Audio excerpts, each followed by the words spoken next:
Hello everybody, welcome to Just Ask Momo. Today's letter goes like this. Dearest Momo, I want to begin this email by saying that I think what you are doing for people and the video responses you make for people are fantastic. You have a great soul and your aura and positive energy pours through your voice. You also respond to a lot of comments and their videos. This is very impressive because most big name YouTube personalities do not do this. Do you know the secret to building a network and fan base? Welcome the people and make them feel part of your tight-knit circle. In doing this comes a lot of responsibility and expectations. A while ago, I asked you if you would comment on my honesty vlog. I was shocked that you responded with a comment and was very excited. I was really looking forward to your own honesty vlog and was super curious as to what you have as issues with when doing some introspective and being completely honest with yourself. A few weeks ago, I emailed you and was very distressed about my current living situation. You responded through YouTube message and said that it was on the top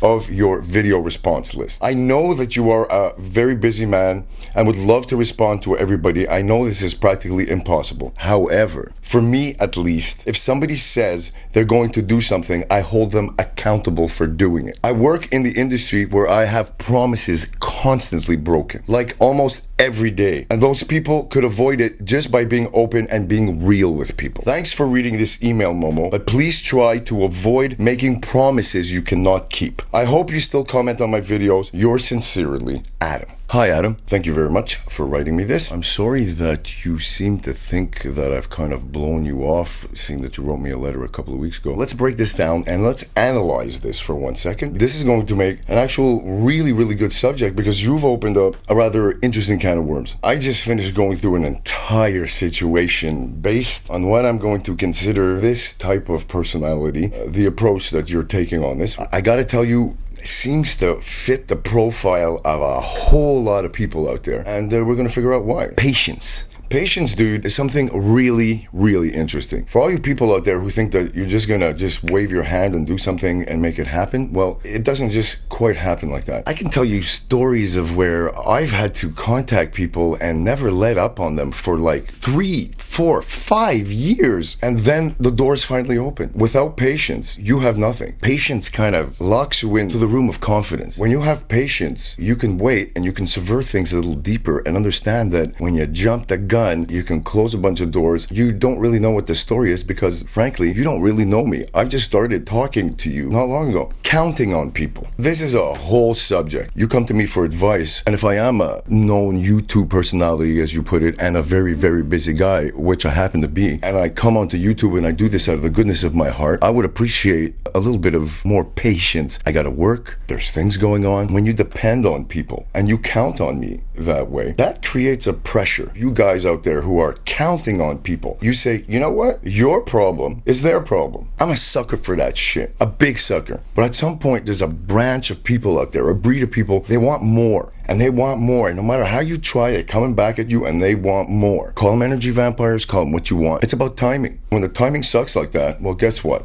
People are going to shut you down. If you're capable of doing that to me after a few weeks and when you're concerned and you're looking for help, then I can only imagine what happens with the people that you are closer to that are in your proximity. This is, like, pardon my language, fucking retarded. You have to look at yourself. Tell me something. If things like this are always happening to you, like you say, in your line of work, well, then you got to tell yourself two things. You're either in the wrong line of work or you're doing something wrong. The way you jumped the gun on this letter, if you were the kind of person I was looking to hire, well, you just proved to me that you're completely unstable in a very short period of time, that you're taking your personal frustrations, putting it onto me because you think that because I'm attached to the entertainment industry, I'm going to give you some wise words that are going to make you feel better about what you started. It doesn't work like that. High maintenance. There's some people out there that are high maintenance. What I mean by high maintenance is, again, they keep coming back for more. Never quite satisfied. Take all your words literally. They need to digest, regurgitate, and then reform entire conversations and hold stuff against people. That kind of stuff does not work for me. I'm a serious guy with a serious job and a bunch of serious goals. That's pretty sly the way you write this letter too, you know. I understand you're pissed off, so you're affirming. You think what I do is fantastic. You start nailing some situations and you pop up and you say, but if you're gonna say you're gonna do something, you better do it. To all the people who push me that hard, they don't understand about divine time. A lot of it's got to do with timing, and a lot of it's got to do with whether we were just meant to be together or not. When you get too pushy, well, the law of time and energy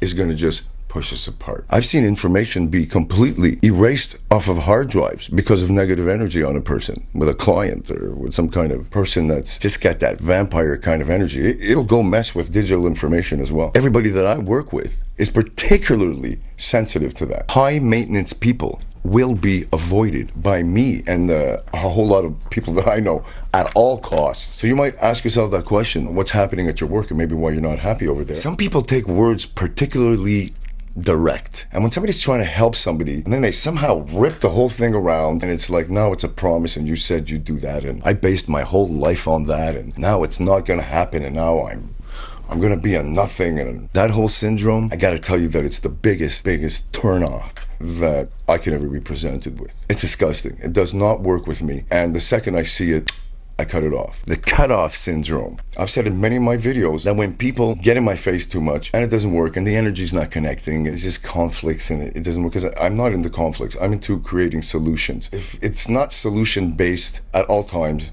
I want nothing to do with it. Some people believe that they need the negativity and you have to be prepared for it. No. I do not want to be prepared for it because I'm already prepared for it. Guess what? I've lived in negativity. I've seen the negativity. I've been in the business, on the other side of the business, underneath the business, and looking from the business on top. It's all the same shit. It's about the people and how people react to the climate, how people react to their personal insecurities. You get enough of these kind of people together and then the whole environment sucks. The whole energy sucks. So guess what? Maybe your entire team that you work with have been tarnished, right, by this lack of belief that everybody's gonna fuck them and that nothing's ever gonna happen. Guess what? You're in California. That's Hollywood, dude. Patience really is a virtue. You have to have the patience and take different approaches to get to what it is you want to, especially if it got to do with reaching another person. If they don't know you, and especially if they're a busy person, like, why the hell should they even be talking to you in the first place? I've still got compassion in my life. I don't think I'm like too big to talk to anybody. I enjoy that. This letter, as nice as you've said some beautiful things, which I really appreciated, and I do appreciate you watching me, but tell yourself this: I've got over 200 videos